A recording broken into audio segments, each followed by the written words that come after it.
then I get areas, I don't know if the camera will pick it up or not, but there's orange peel.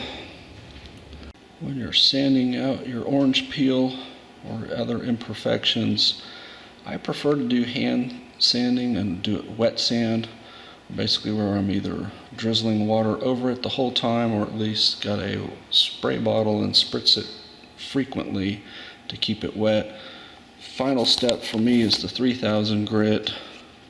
Before it I do 2, and then it really depends on the imperfection you're dealing with. If it's real bad orange peel like I am prone to do a lot of times with my paint jobs, I may have to start with a 600 grit and sand pretty aggressively to get it totally smooth.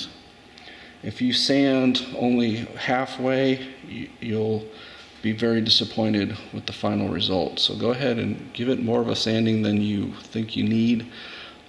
Just watch, obviously, if you sand all the way through the clear coat, you're going to have to start over and spray some more clear. But it's tougher than you realize to sand through. I mean, you really have to do a lot of sanding. So like I said, I'll start with typically a 600 or 800 for really bad orange peel, maybe 1000 or 15 if it's, you know, moderate, and maybe 2000 if I laid the paint down pretty well.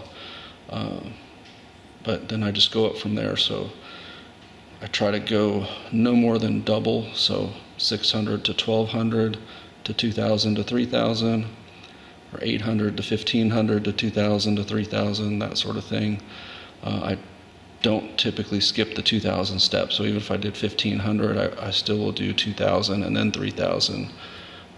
Basically just trying to get the paint to be completely smooth and flat so that there's nothing.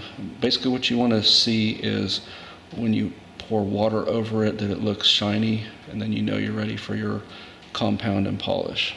Make sure you have the correct pad. These are compounding pads. They're a little bit rougher.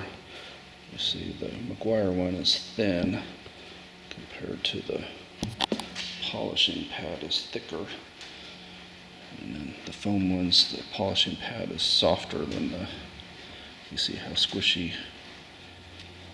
I like to start on the lowest speed and spread the product across about a 2x2 area, then dial it up somewhere around 5 or 6 for compounding, and somewhere around 3 or 4 for polishing. And what I've found is it's best to let the machine do the work. Don't put a lot of pressure on it, and move, you know, fairly slowly actually. You know, these myths of burning through the paint and stuff created me the problem of trying to move around too much, and you know, these random orbital or dual action polishers eliminate that risk. So just let the machine work and go slow.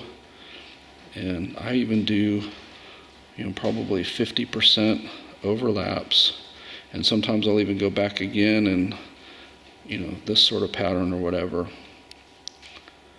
Don't forget to buff it off with a microfiber when you're done. You can use whatever you like. I've become pretty loyal to Meguiar's, and in particular these two products.